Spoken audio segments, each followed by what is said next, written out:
Rainbow rhyme stories. ये देखो फिर से शुरू हो गई। मैं तो परेशान हो गई हूँ इस लड़की से। क्या हुआ माँ, क्यों इतना गुस्सा कर रही हो? गुस्सा न करूं तो क्या करूं? हाँ, कब से आवाज लगा रही हूँ लेकिन इन मैडम को एक बार में सुनाई कहाँ देता है। ओहो माँ, आप ही देखो ना, मैंने कितना सुंदर डिजाइन बनाया है, बस इसी में ध्यान लगा था मेरा, शायद इसीलिए आपकी आवाज सुनाई नहीं दी होगी। अच्छा बताओ क्या काम है, मैं ये बाद में पूरा कर लूंगी। कुछ काम नहीं, खाने की थाली कब से लगा कर रखी है, अब महारानी को फुर्सत मिल गई हो तो चलकर खा लो। अच्छा खाना खाना है, अब आप शुरू करो, मैं बस 2 मिनट में आऊं। हाँ हाँ पता है तेरे 2 मिनट। इतना कहकर हिना की माँ सुमित्रा गुस्से में वहां से चली गई और फिर खाने की मेज पर। अरे क्या हो गया, इतने गुस्से में क्यों हो भाग्यवान? अब आप ही समझा लीजिए अपनी लाडली को, मेरी तो एक नहीं सुनती। हाँ तो क्या हो गया, तुम पे ही तो गई है। आपको मजाक सूझ रहा है? यहाँ मेरा दिमाग खराब हो रहा है, सारा दिन बस मेहंदी के डिजाइन बनाती रहती है और कोई काम ही नहीं है इसे। इसका मतलब वो सच में तुम पर ही गई है। तुम्हें भी तो मेहंदी लगाने का बड़ा शौक था ना इस उम्र में। हाँ, पर मैं घर का सारा कामकाज निपटाने के बाद ये सब करती थी। अरे ये तो खाना पीना भी छोड़कर बैठी है। सुमित्रा अपने पति सुरेश से हिना की शिकायतें कर ही रही थी कि तभी हिना वहां आ गई। क्या बनाया माँ? खुशबू तो बड़ी अच्छी आ रही है। मिल गई तुझे फुर्सत? हाँ माँ, देखो ना मेरा आज का डिजाइन, पापा देखिए ना कैसा है।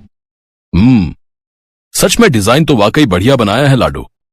ये लाडो बोल बोल कर आपने ही इसका दिमाग खराब करके रखा है। मेरी जान को कितना काम है पता है, ती जा रही है, मगर ये लड़की मेरी बिल्कुल मदद नहीं करती।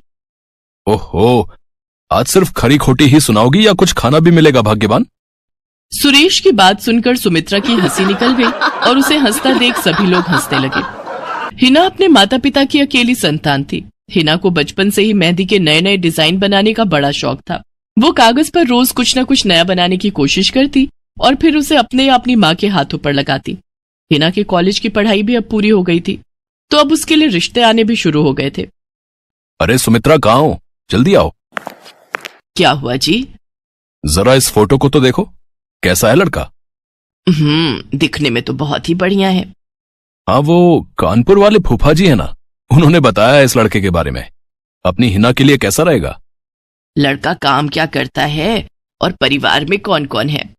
फूफा जी बता रहे थे कि कानपुर में इनका अपना कारखाना है, वहां ये अपना दोने पत्तल और डिस्पोजल वगैरह बनाते हैं। ये अच्छा पैसा कमा लेता है, फूफा जी की रिश्तेदारी में है। हाँ, पर उससे पहले ये फोटो एक बार हिना को तो दिखा दो, उसे लड़का पसंद आ जाए तभी बात आगे बढ़ानी चाहिए ना। अरे हाँ, ये भी सही कह रही हो। लाडो, ओ लाडो, अरे कहाँ है बिटिया? सुरेश ने फौरन जाकर कमल की फोटो हिना को दिखाई तो हिना को भी कमल पसंद आ गया। उधर कमल को भी हिना पहली ही नजर में भाग गई और इस तरह से कुछ ही दिनों में कमल और हिना की शादी खूब धूमधाम से हो गई। शादी के बाद कमल और हिना अपनी गृहस्थी में बहुत खुश थे। फिर एक शाम। ये क्या लिख रही हो हिना? लिख नहीं रही हूँ, मेहंदी का डिजाइन बना रही हूँ। अच्छा, पर कागज पर क्यों? प्रैक्टिस तो रोज ही करनी होती है ना, तो इसीलिए कागज पर डिजाइन बनाती हूँ। अच्छा, अब जरा दिखाओ तो सही। अरे वाह, ये डिजाइन क्या सच में तुमने बनाया है? हाँ अच्छा है ना, अब मैंने और भी बनाकर रखे हैं, रुकिए मैं भी लेकर आती हूँ। हिना ने अपने बनाए सारे डिजाइन्स कमल को दिखाए जो कमल को बहुत पसंद आए और उसने हिना की खूब तारीफ की। सब कुछ अच्छा चल रहा था और ऐसे ही हंसी खुशी दिन बीत रहे थे। लेकिन फिर एक सुबह। हेलो, क्या हुआ राठी जी, इतनी सुबह सुबह फोन क्यों किया? सर आप जल्दी से आ जाइए, गजब हो गया, अपनी फैक्ट्री में आग लग गई है सर, सब कुछ जल गया सर, कुछ भी नहीं बचा सर, जल्दी आ जाइए आप। फोन पर अपने मैनेजर की बात सुनकर कमल के पैरों तले जमीन खिसक गई। फैक्ट्री पहुंचा तो देखा वाकई फैक्ट्री पूरी तरह से जल रही थी। तभी एक जलती हुई बड़ी सी लकड़ी कमल पर आ गिरी, जिसकी वजह से वो बुरी तरह झुलस गया। उसे फौरन अस्पताल पहुंचाया गया और यहाँ से सब कुछ बदल गया। फैक्ट्री के काम को बढ़ाने के लिए कमल ने हाल ही में कई सारी नई मशीनें लोन पर खरीदी थी। मशीनें तो नहीं बची, लेकिन लोन चुकाने के चक्कर में पहले कमल की गाड़ी बिकी और फिर घर। मजबूर होकर कमल और हिना किराए के मकान में रहने लगे थे। फिलहाल कमल की हालत ऐसी नहीं थी कि वो कोई और काम कर सके। ऐसे में हिना ने घर चलाने का जिम्मा उठाया और वो घर घर जाकर औरतों के हाथों पर मेहंदी लगाने लगी। हालांकि इस काम से उसे बहुत कम पैसे ही मिल पा रहे थे, लेकिन हिना फिर भी पूरी मेहनत कर रही थी। क्या से क्या हो गया ना हिना, मैं किसी काम का नहीं रहा, हम बर्बाद हो गए। मैंने कहा था तुम्हें रानी बनाकर रखूंगा, मगर मेरे रहते हुए भी तुम्हें कितना संघर्ष करना पड़ रहा है। ऐसा क्यों कह रहे हैं आप बिल्कुल चिंता मत कीजिए, देखना धीरे धीरे सब ठीक हो जाएगा। हिना चाहती थी कि वो अपना एक पार्लर खोले, लेकिन फिलहाल ये मुमकिन नहीं था। मेहंदी लगाने का काम भी सीजन पर ही मिल पाता था, तो अब दिक्कत खाने पीने की भी होने लगी। ऐसे में हिना ने एक सेठ के घर मेड का काम करना शुरू कर दिया। और फिर एक दिन, सुन, तुझे कोई मेहंदी वाली पता है क्या? क्यों मैडम? अरे वो तीज आ रही है ना, तो मेहंदी लगवानी थी। आहा, बाहर इतनी गर्मी, अब ऐसे में कौन बाहर जाए, तो घर पर ही आकर कोई लगा दे तो बढ़िया रहेगा। अब हाँ मैडम, मैं बहुत अच्छी मेहंदी लगाती हूँ, आप मुझसे लगवा लो। ना ना ना, अगर खराब कर दी तो? तीज की पार्टी है मेरे यहाँ, मेहंदी तो बढ़िया ही लगवानी है मुझे। मैडम आप बिल्कुल चिंता मत कीजिए, और रुकिए, मैं अभी आपको कागज पर मेहंदी का डिजाइन बनाकर दिखाती हूँ, फिर आगे आप ही तय करना। इतना कहकर हिना ने फौरन एक कागज लिया और कुछ ही देर में उस पर एक बहुत ही सुंदर मेहंदी का डिजाइन बना दिया। और फिर, अरे वाह, ये तो सच में बहुत सुंदर है, बिल्कुल नया और बहुत ही खूबसूरत डिजाइन है। अब तो ये डिजाइन मेरे हाथ पर भी सेम टू सेम लगा देगी ना? हाँ मैडम, आप मुझ पर विश्वास कीजिए, मैं बचपन से ये करती आई हूँ। उस दिन हिना ने पूरे मन से अपनी मालकिन के दोनों हाथों पर मेहंदी लगाई। हिना ने जो डिजाइन बनाया था वो एकदम नया था और सुंदर भी। फिर अगले दिन, नमस्ते साहब, वो आपको कुछ? हाँ, मैं तुम्हारा ही इंतजार कर रहा था।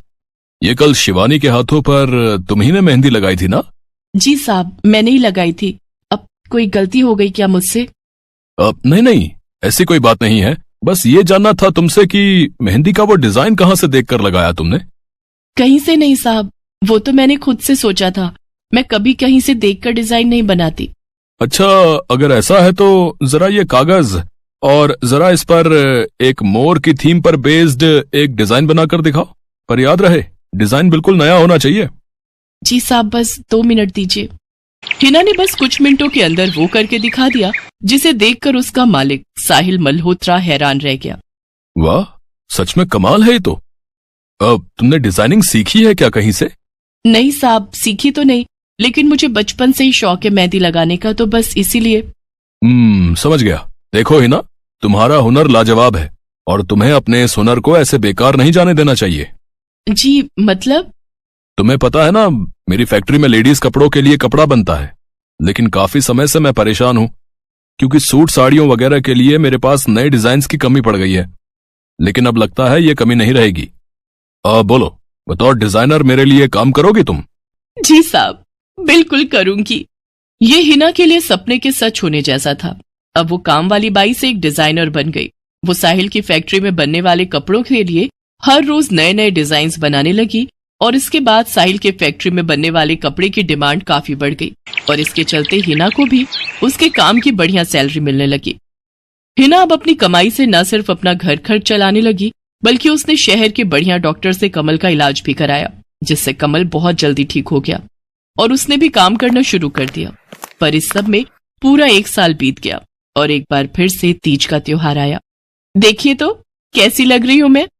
बिल्कुल चांद जैसी लग रही हो। हिना ने नई हरे रंग की साड़ी पहनी हुई थी, जो उसने खुद डिजाइन की थी, और वाकई वो उसमें बहुत ही सुंदर लग रही थी। हिना, तुम सच में बहुत बहादुर हो। मैं तो उस हादसे के बाद उठकर खड़ा ही नहीं हो पाता, लेकिन तुमने सब कुछ ठीक कर दिया। तीज का ये त्योहार ही इसलिए है जी, मैं आपको कभी कुछ नहीं होने दूंगी।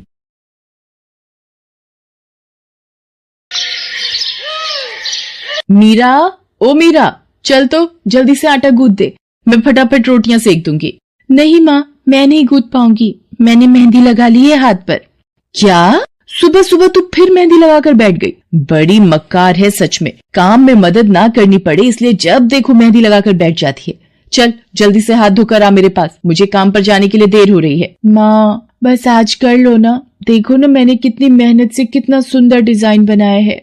लेकिन जैसे ही उसकी नजर मीरा के हाथों पर पड़ती है, उसका गुस्सा पल भर में गायब हो जाता है। वो मीरा से कहती है, अरे वाह मीरा, तूने तो बड़ी सुंदर मेहंदी लगाई है। हाँ माँ, वो शांति दीदी ने मुझे एक किताब दी थी कल, उसमें बड़े ही सुंदर सुंदर डिजाइन बने हैं, बस उसी में से देखकर लगाई है मैंने। सुंदर है ना? हाँ बहुत सुंदर है। अरे लेकिन मुझे तो ओफो, फिर लगा लिया ना तूने बातों में। पहले से ही देर हो रही है, ऊपर से तू भी मेहंदी लगाकर महारानी जैसे बैठ गई है। माँ, तुम इतना परेशान क्यों होती हो? 1-2 घंटे में जब मेरी मेहंदी सूख जाएगी तो मैं घर के सारे काम कर दूंगी। मीरा की बात मानकर कावेरी काम पर चली जाती है। वो एक बड़ी सोसाइटी के घरों में काम करती थी और इसी काम से कावेरी और मीरा का गुजारा चलता था। कावेरी के पति की कई साल पहले एक सड़क हादसे में मौत हो गई थी।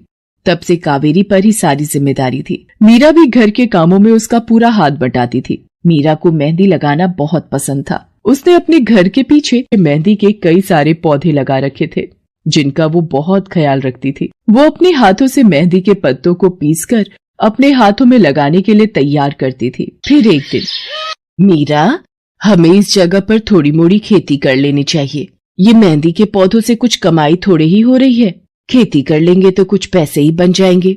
नहीं माँ, मेरे मेहंदी के पौधों को हाथ भी मत लगाना। बाजार से मेहंदी खरीदने के तो पैसे हैं नहीं हमारे पास, अब इन्हें तो रहने दो। ये कहते हुए मीरा की आंखों में आंसू थे। कावेरी उसके सिर पर हाथ रखते हुए कहती है, मीरा, मैं जानती हूँ तुझे मेहंदी लगाना बहुत अच्छा लगता है, लेकिन बेटा अपनी हालत तो तुझे पता ही है ना, मैं कितनी मुश्किल से। माँ, सब समझती हूँ मैं, जाओ कर लो जो करना है। इतना कहकर मीरा रोते हुए वहाँ से चली जाती है। कावेरी को उसके लिए बुरा लग रहा था। वो मीरा की मेहंदी के पौधों को कुछ नहीं करती। ऐसे ही कई दिन गुजर जाते हैं। ज्यादा काम करने की वजह से कावेरी की तबीयत खराब रहने लगी। वो बहुत जल्दी जल्दी बीमार पड़ने लगी। तो मीरा ने उससे कहा, माँ, तुम रहने दो, तुम्हें बुखार है, रात भर सोई नहीं हो, मैं चली जाती हूँ काम पर। नहीं मीरा, तू कैसे? ना, नहीं, मैं ठीक हूँ, मैं जाती हूँ। कावेरी जैसे ही उठकर चलने की कोशिश करती है, अचानक उसे चक्कर आ जाता है। मीरा उसे सहारा देकर बिस्तर पर लिटा देती है और उससे कहती है, बस माँ, अब तुम आराम करोगी और काम पर अब से मैं जाऊंगी। कावेरी घर पर रहकर आराम तो कर रही थी, लेकिन वास्तव में उसे अच्छे इलाज की भी जरूरत थी, जिसके लिए पैसे थे नहीं। दूसरी तरफ अब हर रोज मीरा काम पर जाती और लौटकर घर के भी सारे काम उसे ही करने पड़ते थे। इस सब में उसे मेहंदी लगाने का बिल्कुल भी वक्त नहीं मिल पाता था। मीरा, कितने दिन हो गए तूने मेहंदी नहीं लगाई? हाँ माँ, बस मन नहीं कर रहा। अच्छा, मेहंदी लगाने का तेरा मन नहीं? मैं सब जानती हूँ। मैंने बिस्तर पकड़ लिया है और मेरी फूल सी बच्ची पर सारे काम पड़ गए हैं। अब बस बहुत हो गया आराम। मीरा, जा, तू जाकर मेहंदी लगा ले, आज मैं जाऊंगी काम पर। नहीं माँ, तुम कहीं नहीं जाओगी, मैं कर लूंगी सब। और मैं सच बोल रही हूँ, मैं बड़ी हो गई हूँ, ये मेहंदी वेहंदी का मुझे शौक नहीं। इतना कहकर मीरा काम पर जाने के लिए घर से निकल जाती है। कावेरी की आंखों में आंसू आ जाते हैं। मीरा सोसाइटी के कई घरों में काम करती थी। उन्हीं में से एक घर आरती का भी था। उसके घर पर तीज का त्योहार बड़े धूमधाम से मनाया जाता था। तीज की तैयारियों में मीरा भी मदद कर रही थी। इसी बीच, अरे ऐसे कैसे? मैंने सारे रिश्तेदारों को बुला लिया है, मेरी सारी फ्रेंड्स भी आने वाली हैं। मैं क्या कहूँगी उन्हें? फोन पर काफी देर बहस करने के बाद आरती फोन रख देती है। उन्हें उदास देखकर मीरा उससे पूछती है, क्या हुआ मैडम जी, आप कुछ परेशान लग रहे हो? हाँ मीरा, बड़ी मुसीबत हो गई। कल तीज का फंक्शन है, मैंने सबको मेहंदी लगवाने के लिए यहीं बुला लिया है और आखिरी मौके पर ये पार्लर वाली धोखा दे गई। कह रही है कल नहीं आ पाएगी। अब क्या होगा? इतनी जल्दी कौन तैयार होगा सबको मेहंदी लगाने के लिए? मैडम जी, वैसे मैं भी ठीक ठाक मेहंदी लगा लेती हूँ। अरे हाँ, कावेरी ने मुझे बताया तो था एक बार कि तुझे मेहंदी लगाने का बहुत शौक है। वैसे मुझे तो कोई परेशानी नहीं है, तू देख ले बेटा, बहुत सारे हाथ लगाने होंगे और मेहंदी बढ़िया लगनी चाहिए सबके।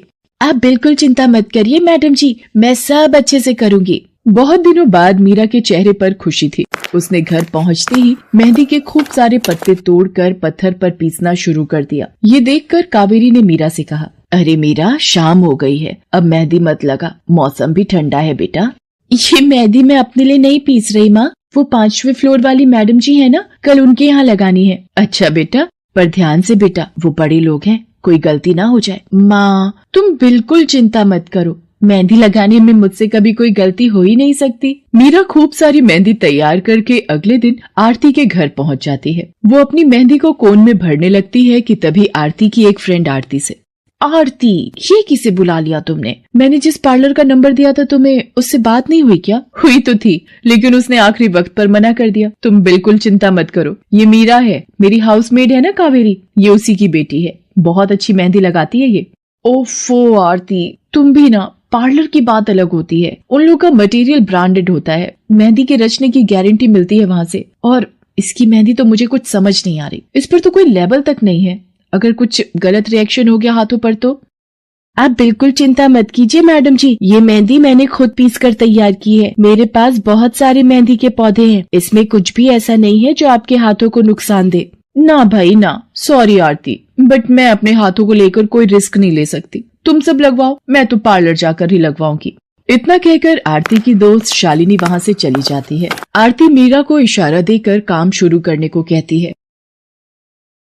अरे वाह, मानना पड़ेगा, इस बच्ची ने कमाल की मेहंदी लगाई है।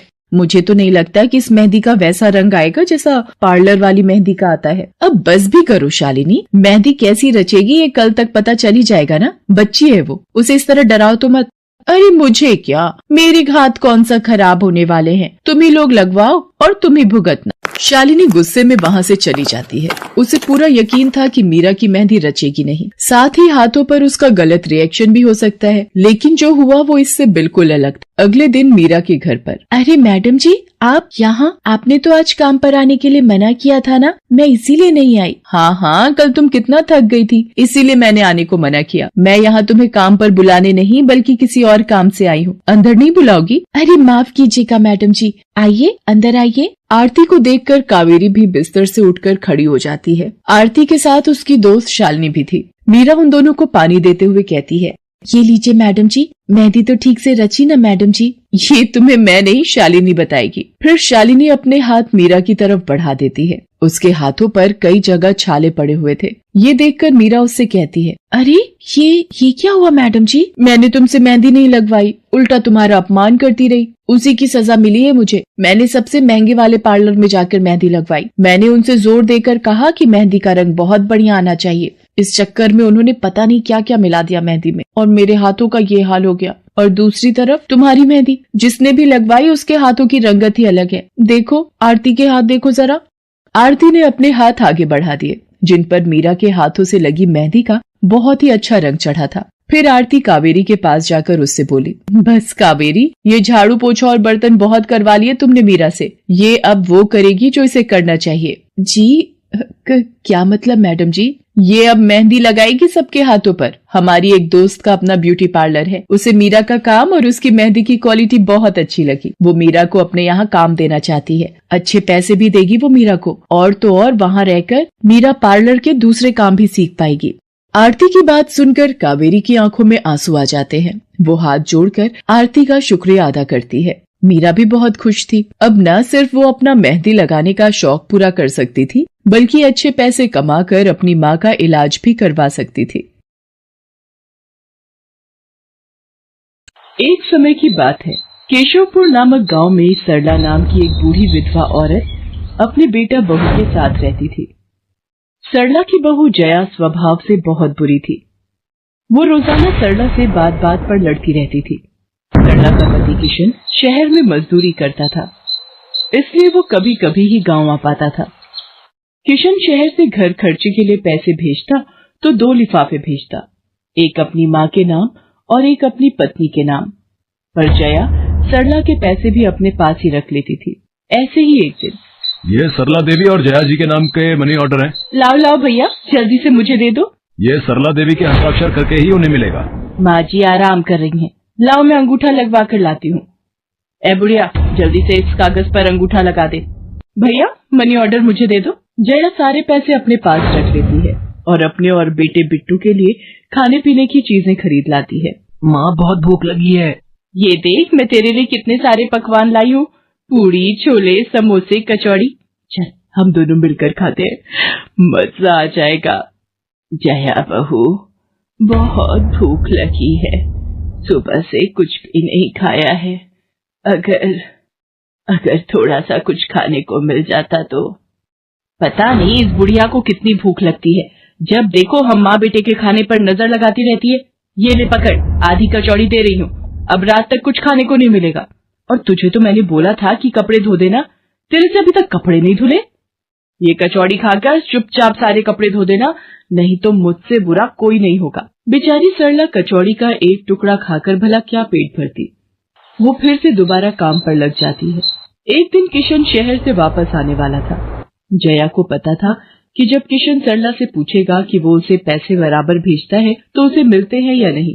ये बात सोचकर जया थोड़ा घबरा जाती है और वो सरला से कहती है, ओ बुढ़िया, अगर तूने अपने बेटे से कहा कि तुझे उसके भेजे हुए पैसे नहीं मिलते तो मुझसे बुरा कोई नहीं होगा। वो तो एक दिन रहकर चले जाएंगे, उसके बाद जो मैं तेरा हाल करूंगी ना, फिर तू देखती रह जाएगी। इसलिए अपने बेटे के सामने दुखड़े रोने की कोशिश मत करना।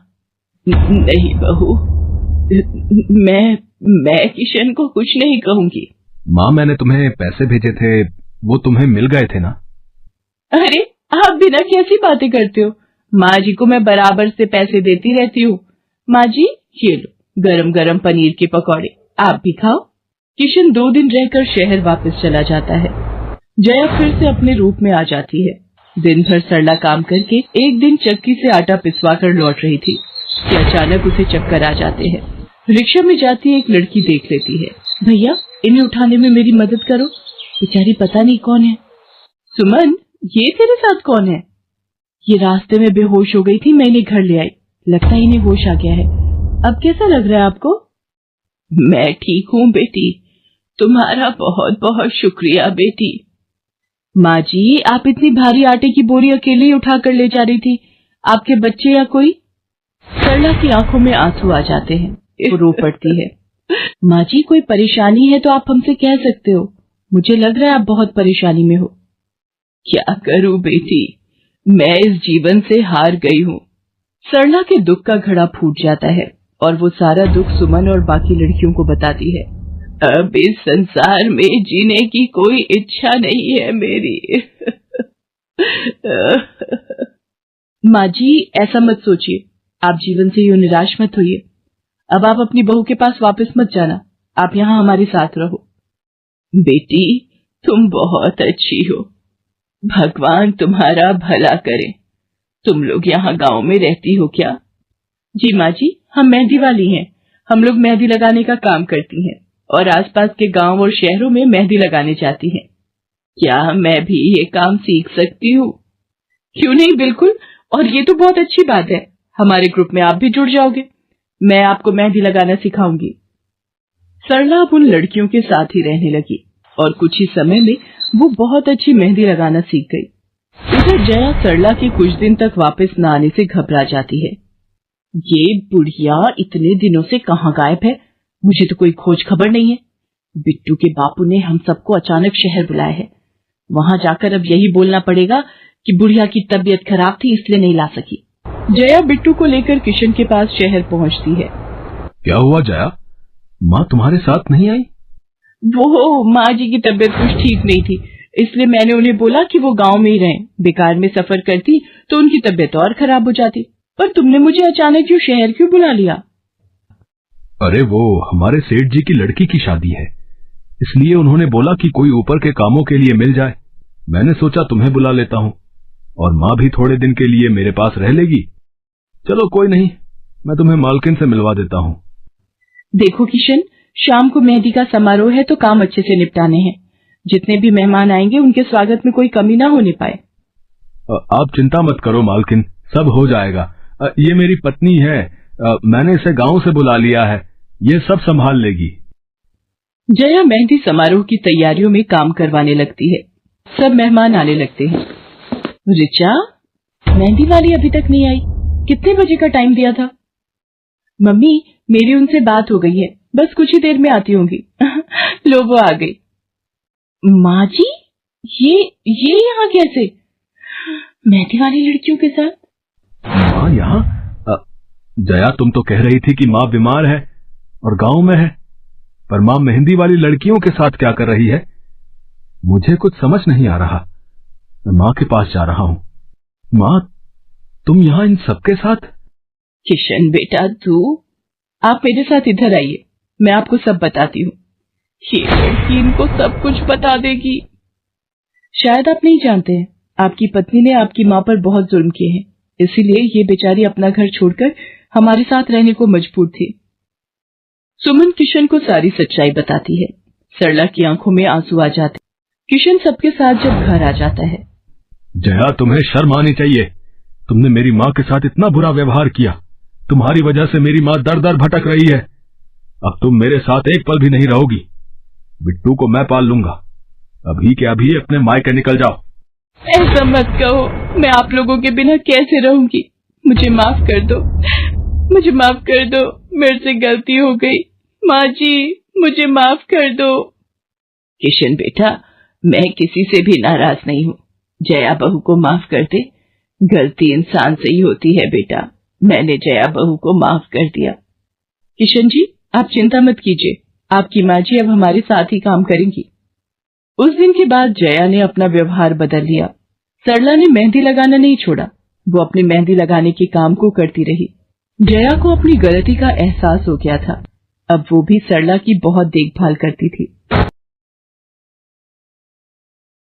संध्या की बुआ, जो कि दिल्ली में रहती थी, वो उसके लिए एक अच्छे घर का रिश्ता लेकर आई थी। देखो भैया, मेरी इतनी जान पहचान तो नहीं है लड़के वालों से, पर इतना जानती हूँ, अड़ोस पड़ोस में कहीं पूछोगे तो लोग अच्छा घर ही बताएंगे। ठीक है सुमन, अगर तुम कहती हो तो लड़के वालों को एक बार बुला लेते हैं। अब संध्या भी लड़के को देख लेगी। संध्या की बुआ लड़के वालों से अपने तरीके से बात कर लेती है और कुछ दिनों बाद संध्या की शादी विपुल नाम के लड़के से हो जाती है। पता नहीं इस काम वाली को छुट्टी लेकर गाँव अभी जाना था। उसे पता था शादी वाला घर है, नई नवेली दुल्हन आएगी तो घर में 100 काम होंगे, फिर भी बिना बताए गाँव निकल गई। अब मैं दूसरी काम वाली इतनी जल्दी कहाँ से ढूंढूंगी। राजेश्वरी, एक प्याली चाय दे दो तो बड़ी मेहरबानी होगी। सुबह से एक प्याली चाय भी नहीं मिली है। तुम्हें तो जब देखो चाय पीने की पड़ी रहती है। पता भी है एक बर्तन नहीं है धुला हुआ जिसमें तुम्हारी चाय बना दूं।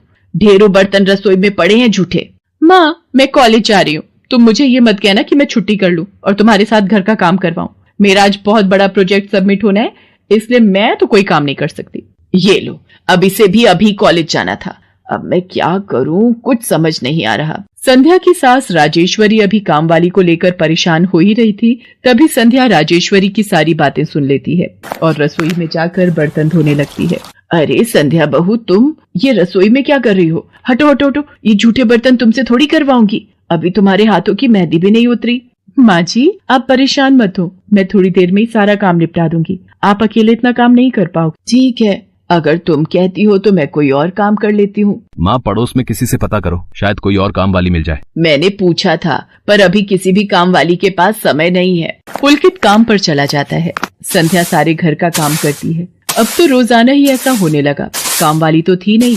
संध्या की ननद पूजा सुबह होते ही कॉलेज निकल जाती और सास पैरों में दर्द के बहाने बिस्तर पर आराम करती। संध्या तो मानो घर के कामों में ही उलझ गई। एक शाम, माँ, तुम बिल्कुल सही बहू ढूंढ कर लाई हो। बेचारी गरीब घर की है, इसलिए चुपचाप संस्कारी बहू की तरह घर के काम कर लेती है। अगर कोई पैसे वाले घर की लड़की बहू बनाकर ले आती तो वो पूरे घर को अपने इशारों पर नचाती और तुम और मैं बस बर्तन घिसते रह जाते। तभी तो मैंने इसकी बुआ को शादी के लिए हाँ कह दिया था। मुझे पता है ये गरीब घर की लड़कियां बड़ी सीधी सादी बहुएं साबित होती हैं। अब काम वाली गांव भाग गई। सोच ये ना होती तो कौन काम करता। राजेश्वरी, तुम दोनों माँ बेटी को तो संध्या बहू का शुक्रगुजार होना चाहिए। बेचारी ने आते से ही पूरा घर संभाल लिया। ऐसे ही दिन बीत रहे थे। संध्या सभी घर वालों की देखभाल का पूरा ध्यान रखती थी। एक दिन, क्या हुआ पुलकित बेटा, तुम इतने परेशान क्यों हो? और आज तुम ऑफिस भी नहीं गए? पापा, मेरी नौकरी छूट गई है। कंपनी घाटे में चल रही थी, इसलिए उन्होंने मेरे जैसे बहुत से वर्कर्स को अचानक निकाल दिया। दिमाग खराब हो रहा है, गाड़ी की किश्त भरनी है, घर का लोन भी पूरा नहीं हुआ है। घर का खर्चा अब सब कुछ कैसे होगा, कुछ समझ में नहीं आ रहा है। पुलकित बेटा, चिंता मत कर, अब कोई ना कोई रास्ता निकल आएगा। ज्यादा होगा तो कुछ दिनों के लिए मैं कोई काम कर लूंगा। पापा, मेरे होते हुए आप काम नहीं करोगे, मैं कुछ सोचता हूँ। पुलकित दूसरी नौकरी को लेकर परेशान था। उसे कोई काम नहीं मिल रहा था। घर में पैसों की तंगी भी शुरू हो गई। पुलकित ने अपनी गाड़ी बेच दी। घर के लोन को लेकर वो परेशान था। 15,000 रुपए की किश्त उसे भरनी थी। तभी, भैया, मेरे कॉलेज की फीस इस बार बहुत लेट हो गई है। मेरा आखिरी साल है। अगले महीने की 5 तारीख तक 12,000 रुपए फीस के भरने हैं। मैं कुछ इंतजाम करता हूँ। ऐसे खाली हाथ पर हाथ रखकर मैं नहीं बैठ सकती। मुझे कुछ सोचना होगा। पता नहीं, हो सकता है किरण ने बात कर ली होगी। पूछती हूँ। हेलो किरण, मैं संध्या बोल रही हूँ। तूने बात की फिर? पार्लर में जगह खाली है क्या?